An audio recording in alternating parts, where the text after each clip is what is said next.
Welcome to Conversations Live. For more than a decade, we've brought you the best in books, entertainment, and current events. When the movers and shakers of the world have something to say to you, they say it to us first. Now, here's your host, Cyrus Webb. And welcome back, everyone, to Conversations Live. I'm your host, Cyrus Webb. Glad you all could join us once again. With you tuning in on the radio dial in Mississippi, we welcome you all back to our program. Also, those tuning in through our online affiliates around the world, including our iHeartRadio family. We're glad to have all of you with us as well. I'm really excited to welcome back to our program someone that is hard to believe. It's been now almost 4 years since I've spoken to her on the air. But I'm excited to welcome back today to our program Janice Groves Todd. She's the author of a book that came out called Praise, Poetry, and Propaganda. But she's an individual who definitely realizes the importance of words and the power of words, and we're going to talk to her about that journey for herself. If you're just not hearing about Janice, we'll tell you at the end of our segment how you can stay connected with her and kind of keep up with all the great things going on with her. But Janice, hello to you, and welcome back to the program. Well, thank you for having me, Cyrus. Hey, the pleasure is definitely all mine. You know, time passes by so fast, and I guess it doesn't seem like a long time, Janice, because we stay connected through social media. That's one of the ways you've been able to kind of keep connected with your readers, too. What has it been like for you, Janice, to not only to have discovered the power of words for yourself, but then to be able to share those with the world? Well, it's really amazing because I'm able to touch so many hearts. I've had a very positive response to people that have read the book and that appreciate poetry. Right. So I do understand the power of words and the creativity that we are able to use when we write poetry. Right. For sure. You know, and I think the other side of that, Janice, is that, you know, there's so many people out there, and I'm sure you've encountered this yourself, that will say, oh, you know what, I've always thought about writing a book, or, you know what, I always thought about doing X, Y. Well, you went from having the thought of it to actually doing it. Have you always known that writing was something that you wanted to do? Well, writing is something that I enjoyed as a teenager. I just enjoyed it, and then I found out that I had a gift for poetry. So that's kind of how I started. I had an assignment in a drama class in high school, and they said that we had to read or recite a poem of a black poet. So in my mind, at about 16 or 17 years old, I had this idea that I would become my own poet. So that's when I penned my first poem, when I was about 16 or 17 years old. And I wrote the poem, and I stood before the class, and I read it. But not without ridicule. There were people in the class that were heckling and telling me, who do you think you are, when I stood up to read my poem. And the title was, What is the Solution to Mind Confusion by Janice Groves. So I had the audacity to become my own poet at that time. And that is where the journey began. Wow. This brings up an interesting point. I'm so glad you shared that story, Janice. I didn't know that. I mean, courage is a big thing, right? I mean, I think for all of us in our lives, as we kind of look at challenges, look at opportunities, it's always a challenge to go forward in anything. Where do you think that courage comes from, to be able to do what you want to do, say what you want to say, and not worry about what other people think about it? It comes from within. It comes from self-confidence.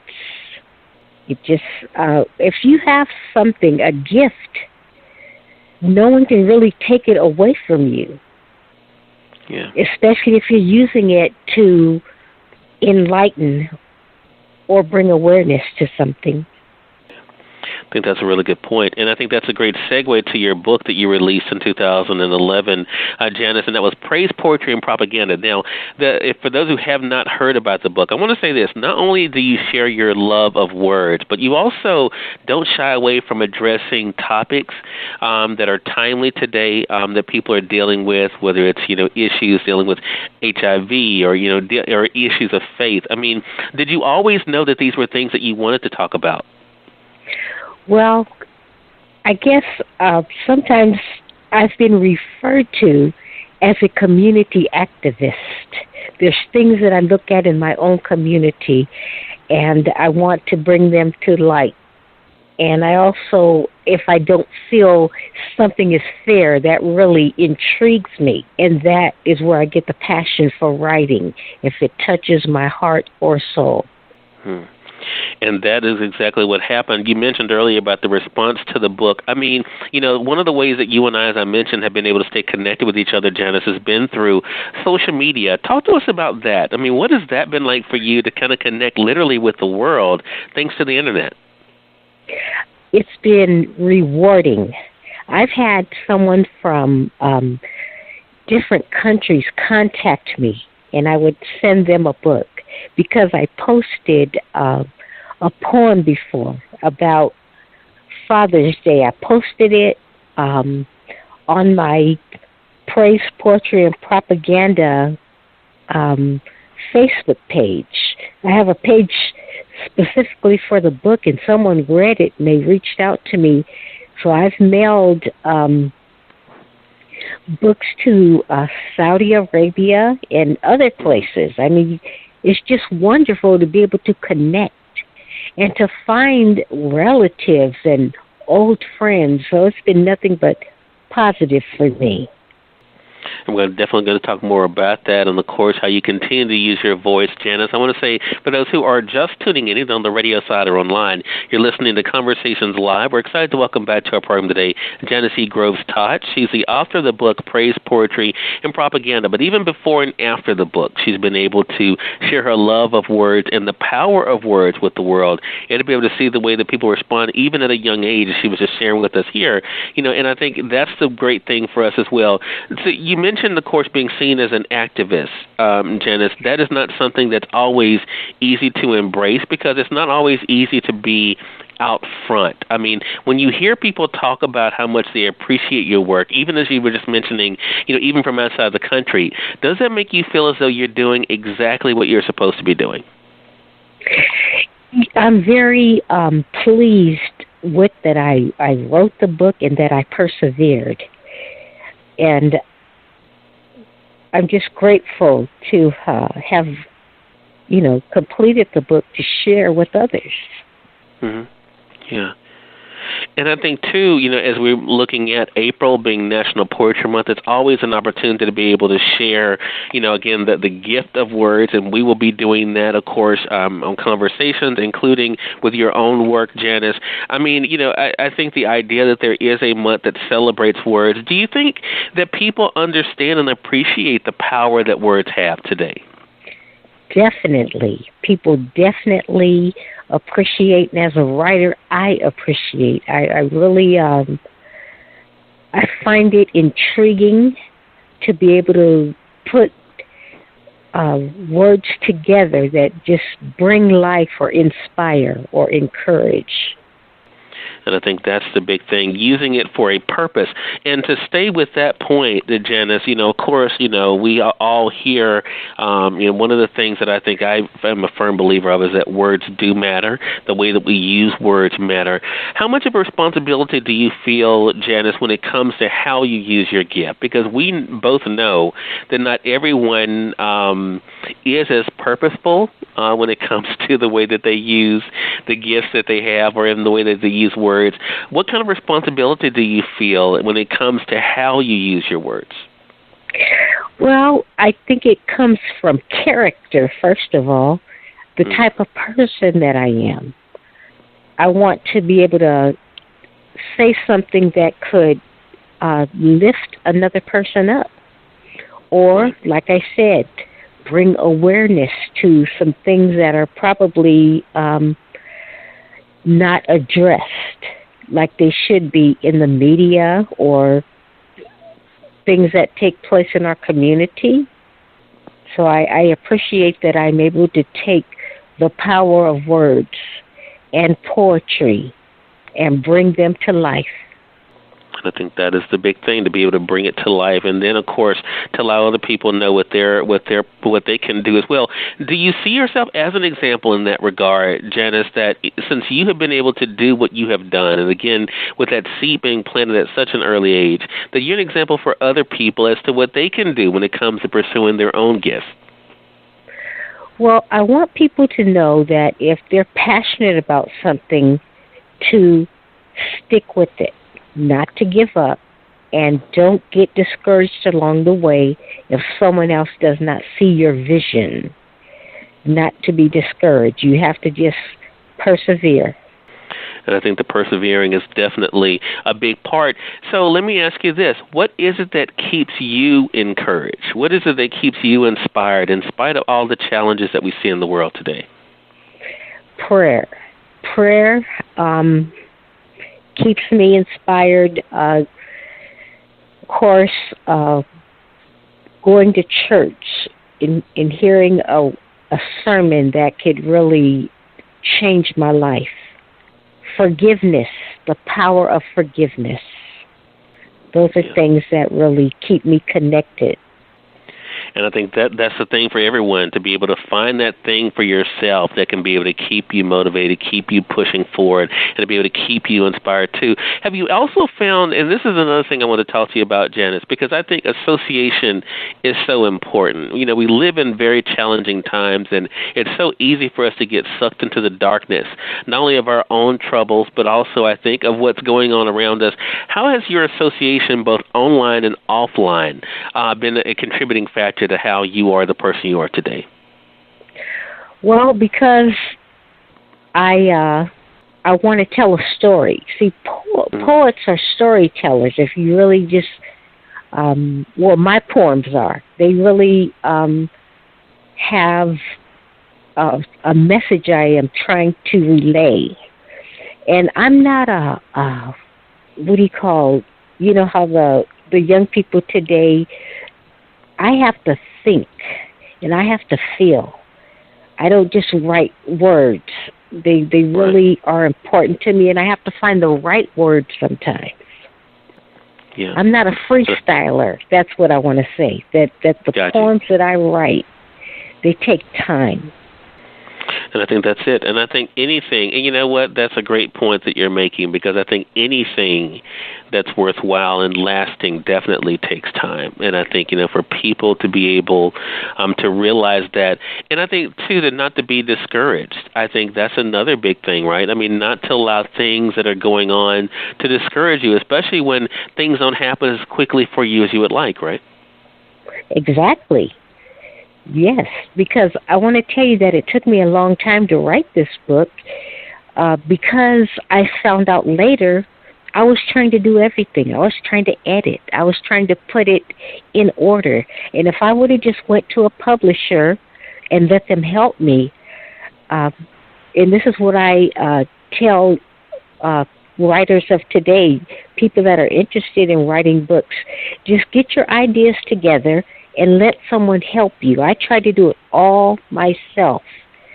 But there are people in place that can do things for you, and it would make the process much easier.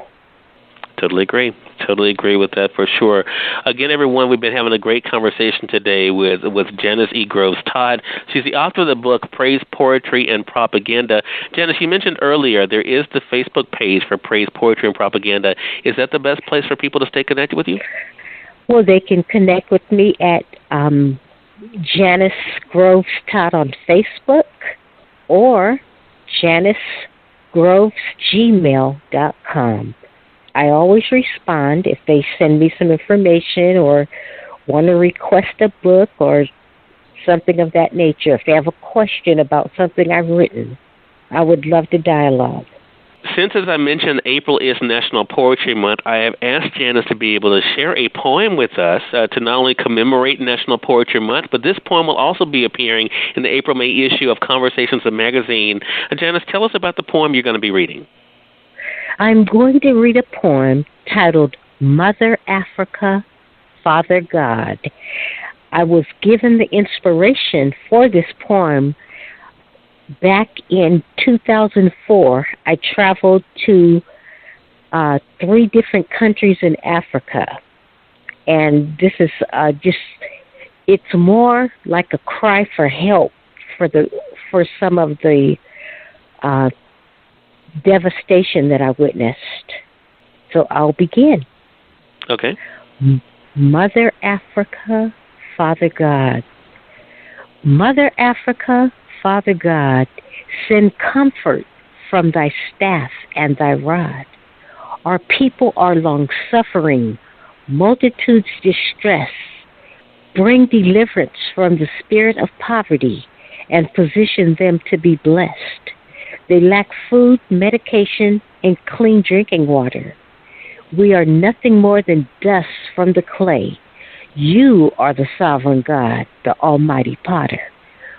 Poor people from a rich culture in a wealthy nation, the home of our ancestors, where their riches and land were taken. The offsprings of great kings and queens of Africa, who once donned crowns, released to living beneath poverty in ghettos called shanty towns. As we witness starvation and mass devastation, Lord, only you can bring a great restoration. An entire generation of children orphaned due to the lack of treatment for AIDS and HIV, a global pandemic that has affected every nation and country. The children are dying. Their siblings are crying. Their parents have already died. How much longer must they endure and witness genocide? As they walk through the valley of the shadows of death, heal the land, Father God, and restore new breath. We all have a responsibility to give, educate, and provide in any capacity that we can to help our brothers and sisters thrive in the motherland.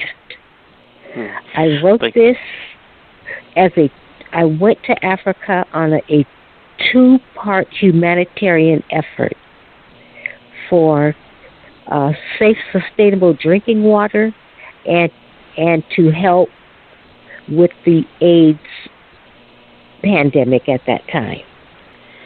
Well, thank you so much for sharing that, Janice. Again, that poem was called Mother Africa, Father God. You can look for it in the April-May issue of Conversations magazine. And thank you so much again, Janice. Appreciate it. My pleasure. All right. So make sure you all stay connected with Janice, and I'm living proof that she definitely does respond, because that's how we set up this conversation today. Janice, congratulations to you again on being able to use your power of words for good, and looking forward to our next conversation together. Wonderful. I am too. I'm very excited. And I'm proud of you, Cyrus.